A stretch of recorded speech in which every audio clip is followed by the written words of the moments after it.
Awesome. Hello, everybody. Hanging in there? Yeah. Good sugar rush from the snack break. We're excited to be with you today to share our journey of reimagining the career experience at Coca-Cola. I don't think the journey will be too unfamiliar from what we've heard already this morning. I think someone called it a think tank when it's this type of forum. I call it like a group therapy session, you know? we're all trying to figure out the same problems. We're all on similar journeys. It's always great to level set and learn from one another. I'm Caitling Motley. As was mentioned, I am the Global Director of Talent and Development Delivery at the company. Let's see if I can correctly, move forward. Beautiful. And with me today is Allan Blanco, who leads our technology and platforms team. Our story didn't feel right to tell alone. It's been such a journey together, and so I'm honored to have Allan by my side to share with all of you. Our journey is one that's built on a foundation of skills, which is a hot topic and has been a trending topic this morning. And like I said, very excited to share with all of you and to take your questions at the end. Yeah, thanks, Caitling. At Coca-Cola Company, we truly believe that investing in our employees is the formula, the secret formula of success. And one way that we do that is through our HR tech. So we've been in a journey of probably more than 2 years now where we've been evolving our HR technology. But I think everyone here knows that now more than ever, our HR systems are so complex. And our organizations are becoming even more complex. So it's been hard to streamline, very productive solutions to our employees. That's where the skills team came in, and we're taking it into account in the center, into everything that we build, into the architecture and design that we do.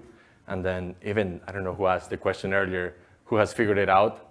We're figuring it out. We are in the journey, but like every good destination, the most important piece is the journey.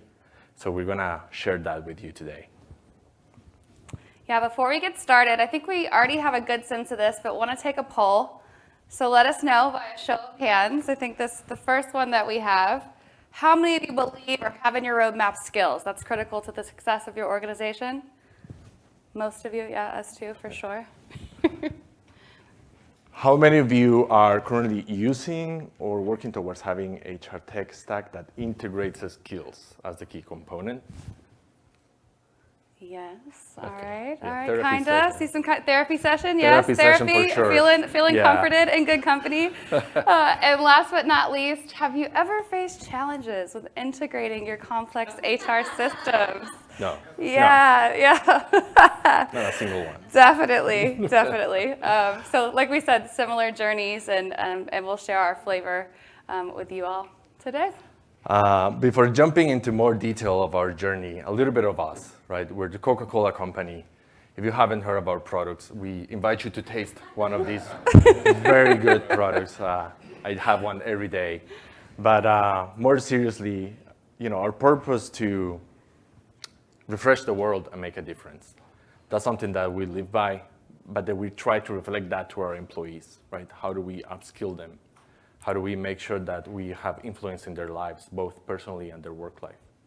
Our vision, how we see our brands, our sustainability, our future, it's something that we can definitely relate in the career mentality that we have in Coke. We've been there for 137 years. We operate in over 200 countries. We have over 200 brands. And where I'm gonna get to this is, it is challenging to scale solutions, right? Sometimes you need to upskill for a region. Sometimes you need to upskill for just one brand, but all the world. Sometimes you need to upskill in a function, just in marketing. So it just poses another challenge for us into the solutions that we bring. And the most important piece is everything sounds beautiful, but we gotta make sure we deliver results. So we continue into 137 more years into the future. Next slide. Yeah, so evolving our HR tech, we all know here is not an easy task. We really worked towards having a holistic approach to this. So we had these 3 big ideas that has helped us, stay on track and grounded into what we do. So the first idea is we really have to be flexible and we really have to be personalized into what we build for our employees. have them be empowered to tailor our products to what they want to get out of the solution. And in addition to that, make sure that we offer cross-functional opportunities and cross-functional upskilling. Meaning if I'm in HR, I should be able to upskill in marketing if that's my future, and vice versa. Number 2 is the change management. Has to be very effective. That means very sequenced communications. We're talking about having targeted communication, but the key piece here is having a brand that we can all relate to, having a brand that we can say, yes, I can really have a feeling towards my growth. And number 3 is balanced innovation. I think I've heard already the SOS. I love it because we suffer from it. The staying away from the shiny objects is difficult. I think it's now every week that I hear of a new toy out there, a new shiny promise where everything is a plug and play and will solve my problems. We know it's not like that, right? So we have kept as a principle to try to exploit and leverage everything that we have. And then when we break it, then we go to the market. That has served us well.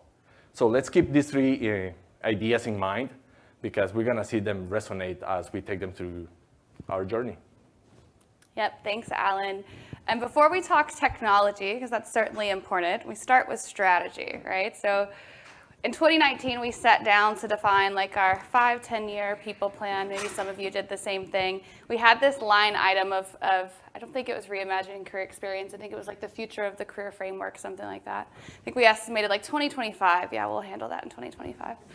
We all know what happened, right? COVID happened, a global pandemic happened, and that really accelerated the need to start this work and finish this work ASAP. So it really kicked off kind of midway through 2021 to reimagine the employee career experience, of course, rooting in internal listening, external themes in listening. And where we landed was Thrive. So as Allan mentioned, it's our employee brand, but beyond a brand, it's a promise to employees. It's a repositioning of our offerings under something that's easy to navigate, easy to consume. That theme of change management, right? We've got to change with our employees, not do change to them. So that's Thrive, and we really have core principles and then kind of a core architecture in which our offerings fall underneath. So on the left are principles. I think you've heard some of these throughout the day, yeah? So we have prioritizing development. This one's big for us in creating the capacity. I don't know if anyone else has workload problems in your business. Yeah, it's a trending topic on our engagement surveys. So it's prioritizing that time and that space, equipping our managers and leaders, right? Not necessarily the same thing, the same skill set to create that space, but also the repositioning of the day-to-day activities that we all do so that employees recognize the learning and the growth that they're acquiring through those experiences. Increasing transparency, so the context, why, right? The why is something happening. Also letting employees know, be really clear on where they stand, as well as what's available to them to bridge the gap from where they are now to where they want to go next. And then finally, it's introducing more flexibility and choice. So that's personalization. Skills is huge there, right? So how can we meet employees where they are with offerings that match their interests and their aspirations and make sense to them? And we bring this to life under the 3 umbrellas that you see in the middle and the double click over on the right. So capabilities, network, and experiences. You could say this is like a rebrand of the 70-20-10 or the 3 E's or the 5 E's or all the models that are out there, but using the language of Coke, right? We want it to make sense. We want our employees to be able to consume it. Yes, it's different, but is it that different, right? We're just all getting on the same page so that we can navigate more effectively. For capabilities, we talk about that really threefold. It's those leadership capabilities, our traditional and non-traditional ways of developing leaders. Our enterprise capabilities, Allan touched on this a bit. Enterprise are our transversal capabilities, our universal capabilities. No matter where you sit in the organization, there's an expectation that we have the same level of baseline across digital, change management, and agility. And then the functional capabilities specific to functional areas, so that whether you're planning to go deep in one functional area for your full career, you're able to navigate that, or if you have your eye on another functional area, you can start developing and working your way towards that. Two other important points on this view is you at the center. That's really intentional, right? The employee's in the driver's seat.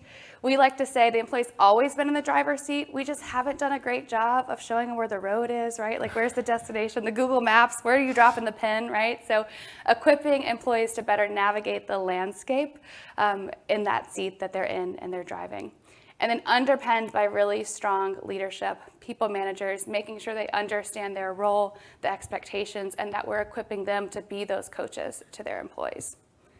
I could talk about this all day long, but we have a video. Yeah, I can. We have a video. Let's see if it works. This will do a little bit of talking for us over the next 2 to 3 minutes before we dive into the technology.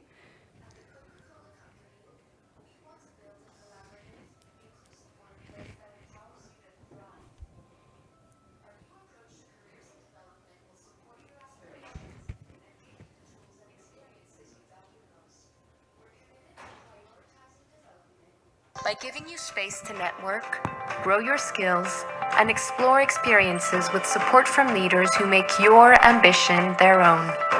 We increase transparency through feedback and connect you with people, knowledge, and opportunities across the company. We introduce flexibility and choice by embracing your interests and goals and sharing learning opportunities that meet you where you are. You're in the driver's seat. Wherever you want to go, whether it's a climb to the top or a shift to something new, your aspirations are unique to you. Explore, take risks, and steer your career based on how you want to learn and grow. You have our full support. Building capabilities, learning through the network, and taking on new experiences will pave the way. Why not start now? Develop your skills by focusing on our enterprise, functional, and leadership capabilities. Find a mentor or mentee. Have open conversations. Join an inclusion network. You're not on this journey alone. Learn by doing. Consider a short-term experience or take a stretch assignment outside your current role. This is the spirit of Thrive.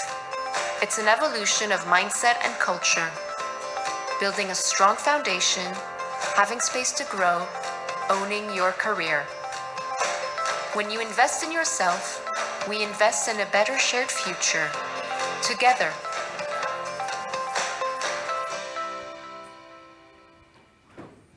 Awesome. I want to work there.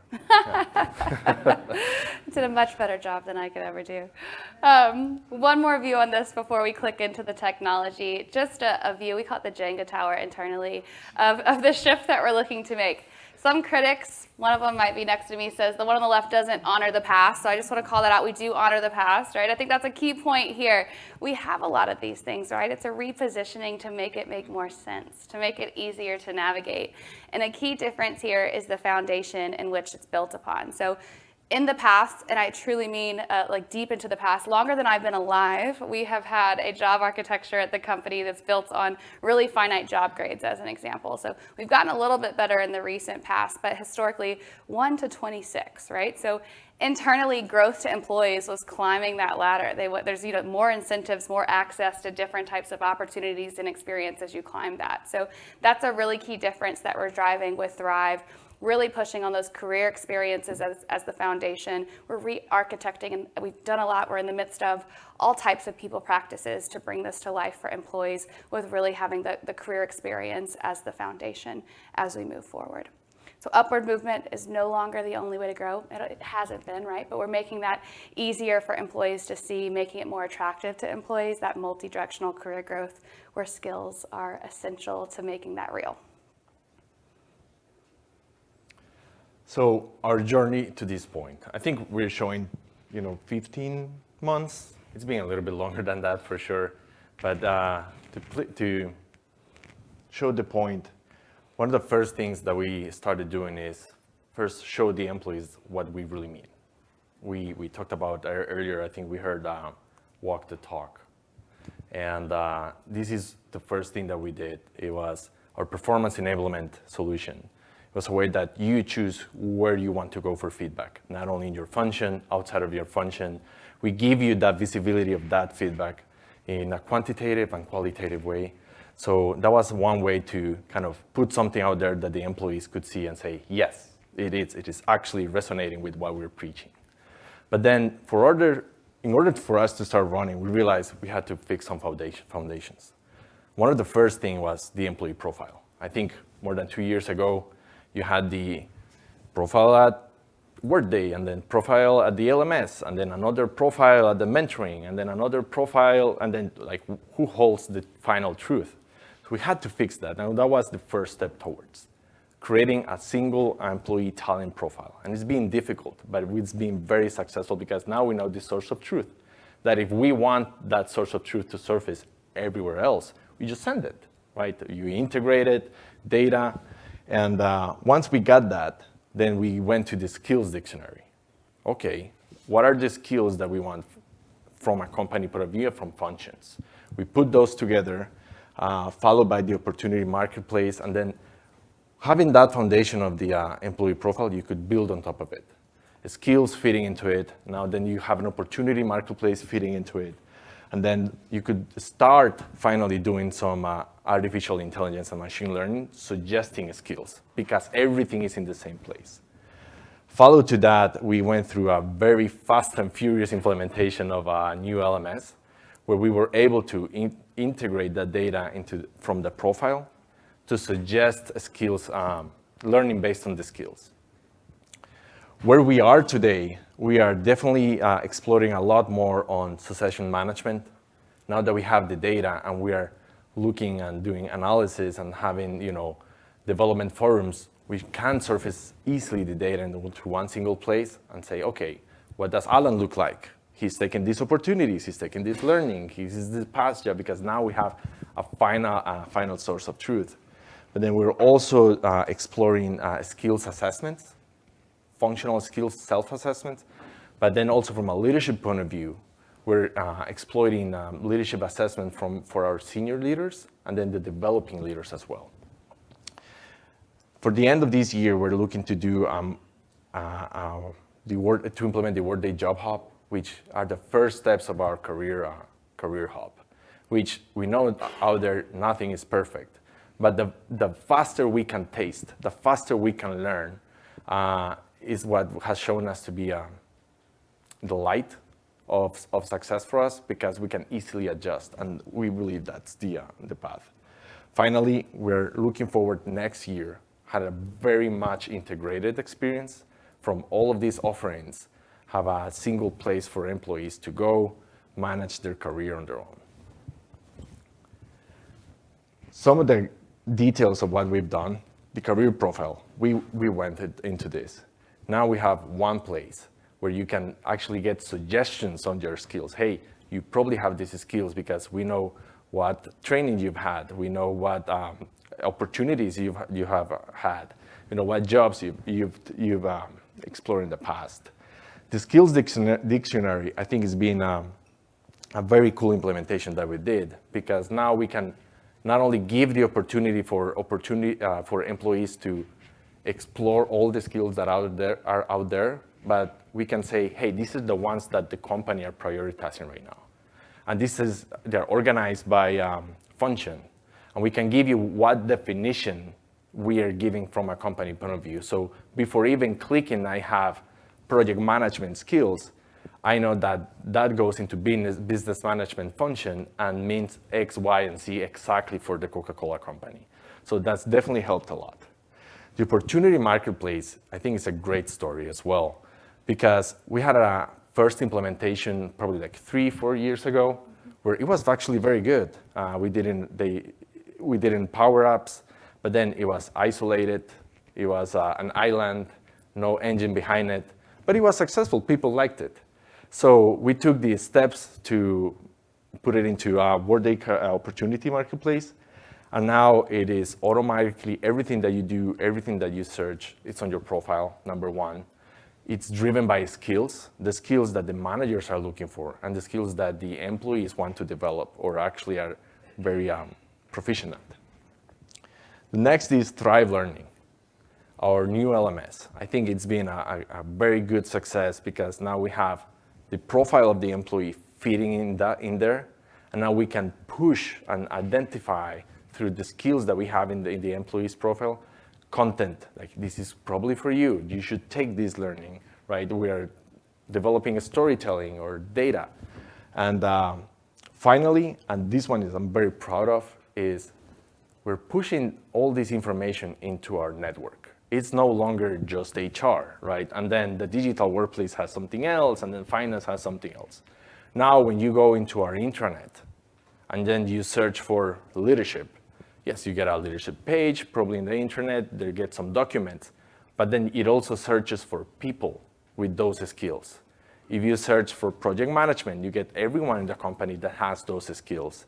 So we're going beyond HR, and we're really integrating with the rest of the company's tech stack, which I think has been a very fun journey. Let's put it like that. Yeah, it's certainly been fun. Absolutely, we've been quite busy. And as I started off with, the technology is one thing, right? But that can't be the story that we tell employees. So just wanted to quickly touch on our approach to how we started to introduce Thrive with employees with the purpose of shifting mindsets. So you see several things on this slide. I won't touch on all of them, but a couple to call out. We didn't launch a program. That was so hard for our HR business partners too. They kept asking in the briefing sessions, well, what is it? Like, what is Thrive? What is this? It's a shift in mindsets, right? It's an idea, it's a promise. So how did we make that real? When we first communicated with employees, we had some anchor communications with key populations, such as our communicators and our leaders. But that first global message was from our chief people officer and our chief head of talent having a conversation, like a fireside chat sort of thing on a video. Basically the same spiel I gave you, the same spiel the video gave you, right? Like, what does Thrive mean? How is that different than the past? How are we repackaging things? We also introduced, on day of go live, our new re-architected intranet for all things career. I think very topical with the sister conference that's happening. Our intranet is built on SharePoint, if anyone is curious. That is a recent development over the past couple of years. But on go live, certainly was months of work ahead of time. We had a brand new career center, is what we call it, where every document, every site had been touched. We call it Thrived Up. Every word on every page, whether a static document or on the live site, had been rewritten through the voice of Thrive. That's thousands of documents. I don't know how many words, I don't know how many sites, but made it super real for employees, right? They're like, what is this thing? What are you talking about? Click into our intranet and can see the offerings that we have repositioned under capabilities, network, and experience with different ways that they could get started and take advantage of those offerings. Another big one for us, along with the work with the career profile and the skills dictionary that Allan just talked about, we're introducing simple career conversation guides. So these were way more successful than I think we thought, right? They've grown arms and legs. We have different conversation guides now coming out this year. But a simple prompts for employees to think about what are their aspirations. It aligns with the career profile. It is an offline tool, but it helps to get the ball rolling and the wheels spinning in our employees' heads so they could sit down, have the conversation with the manager. The manager has similar prompts, right? Guiding the conversation, helping both the employee and the manager build the capabilities of thinking in this different way, shifting their own mindsets. We did have some instructor-led trainings. These were really successful as well. I think our NPS was in the upper 70s for these. It was the first instructor-led trainings that we had had since COVID, so it had been about a year and a half, had some pent-up demand, but it was all about reframing and rethinking the future of talent, the future of your own aspirations. So that was big wins in our sales for the launch. All of that, I won't go, like I said, I won't go into the details. I see the clock is ticking here, but really just to call out that it is just beyond the technology itself, right? We had multiple touch points, making sure we have a shared language, a shared narrative across employees, and that we really do make it real. And we continue to thrive things up. That's our internal nomenclature on the team. We're always thriving it up. And we've been really successful, so really proud of these metrics. Like I said, we've been super busy. I think what I'm most excited about on this page is the meaningful increase in our engagement scores as it relates to employees' perceptions of career development. That's truly an outcome, right? It's been a little bit less than a year. We've had meaningful increases against our own benchmarks as well as industry benchmarks in an area that has been pretty stagnant for us over the years. It was always in one of the categories, like the orange category, right? Not a major watch out, but we know that it's building, right? We have some work to do, hence why why we went from 2025 to 2020, 2022 of us delivering this to the organization. And the journey certainly isn't done. Allan touched a bit on what's next. Anything else you want to highlight? Very quickly, we have ahead of us a lot of transparency, a lot of analytics that we want to exploit, a lot of career pathing through artificial intelligence and machine learning, which sounds beautiful, but what does that really mean, right? Do we really want to tell, hey, Allan, this is your next step, period, right? Or leave it so open. So I think those are the topics that are ahead of us. Awesome. I think we're going to wrap it up now, and let's not forget our 3 big ideas, because I really sometimes forget them, and I don't want to do that.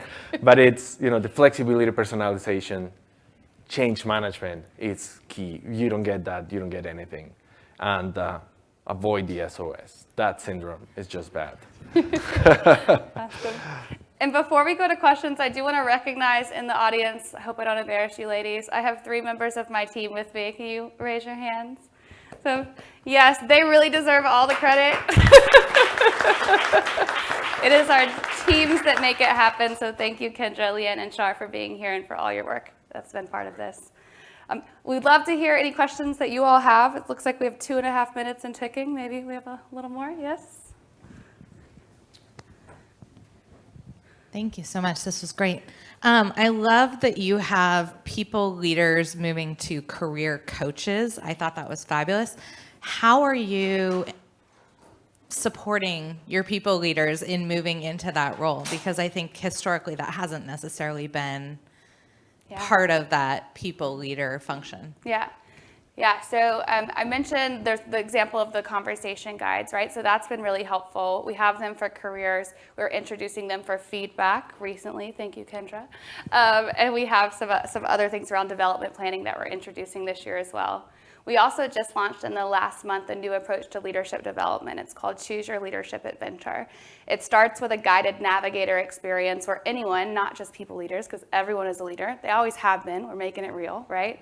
Anyone can go in. We have 101, 201, 301 options against our 9 leadership and growth behaviors. So one of those is developing talent, for instance. It's all about becoming a career coach. So whether you're just getting started, you're at that 101 level, or you've been a leader for a very long time, that's more of a cohort-based kind of think tank type of approach where we bring people together. There's different offerings that meet people where they are.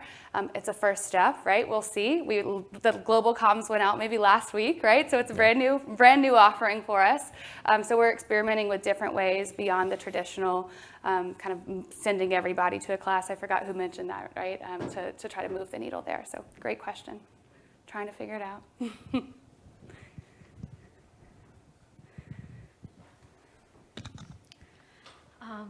This is great. Thank you for sharing. So you talk about how you're putting employees in the driver's seat and communicating that to them, right? Like taking ownership. And you talked about, clarifying to them, like these are like the priority skills that the company is focused on. With the pace of change that's happening in the broader environment and how kind of the evolving landscape and as a result, evolving prioritization of skills. How are you thinking of like ensuring that like that there's that dynamic aspect to it, that as you are reprioritizing skills, that's also kind of how employees are seeing that as well?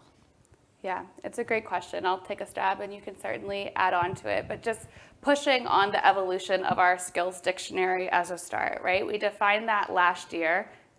Not half of it, but there's a portion of it that's probably not as relevant this year, right? So there's a big push over the coming quarters to go back to a functional capability leads across the business, working with that community to make sure what we have is relevant, that the solutions that we have in our portfolio are relevant, and making changes as we go. An example of that from an enterprise capability standpoint is that last year we launched an offering on digital upskilling. It worked okay, and we have changed our approach, and next month we'll be launching a new approach to that, similar to the Choose Your Leadership Adventure concept that starts with a skill navigator for employees that meets them where they are. So we're trying to evolve and trying to make sure that our practices are nimble enough that we're not writing things in stone, right? We're writing in pencil and willing to erase and shift as we go, but I think welcome to other approaches as we network over the next couple of days, because it's going to be a key challenge that we're all facing, certainly. The other piece that has given flexibility is the functions own those capabilities and skills, right? They can decide, I want to increase them, decrease them, make it 100 or just 1. But from an enterprise point of view, those the one to push for every single employee, it's not 100, it's not 10, it's 3. So I think keeping it short and concise is first, I can remember them, right? Every employee should remember what are the skills that we're pushing. And in the near future, if we want to change because data is no longer relevant for whatever reason, we're just switching, 1 out of 3. And I think that has played an important part to keep it very simple.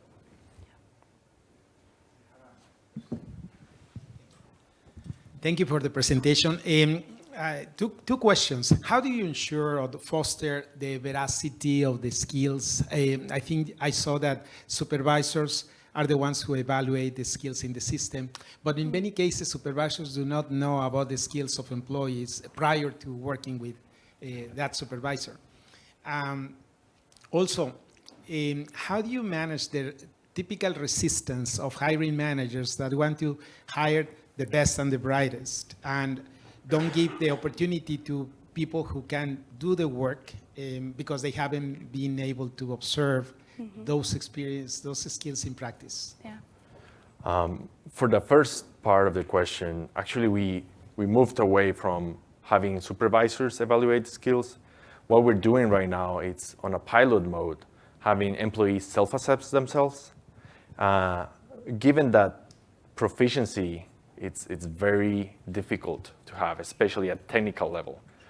We are exploring it, right? We're not opening still AI. We're just giving them the opportunity for them to evaluate themselves from a scale, a very organized scale, like you're either a beginner or you're a professional. That's what we're doing right now until we solve what proficiency will really mean in the company. Back to the question, we have skills solved out. That's not a part that we have figured out yet, the proficiency piece. Yeah. And the second piece was? The second piece around how leaders can take bets on people, basically, right? They're not coming with everything to the table. That one is even better because, you want the brightest and best out there, put it in writing. Like, don't just say poetry. Give me what skills will make it bright, what skills will make it the best. And then also it helps us push that manager, hey, have you pushed any opportunities in your organization, in the opportunity marketplace with these skills? No. Well, how do you expect to get the brightest, right? And then what evaluation method are you using to identify the best and the brightest, other than your criteria? So actually those pushes are the ones we like the most because it helps create solutions versus someone just being more passive. All right, let's give Caitling and Allan a round of applause.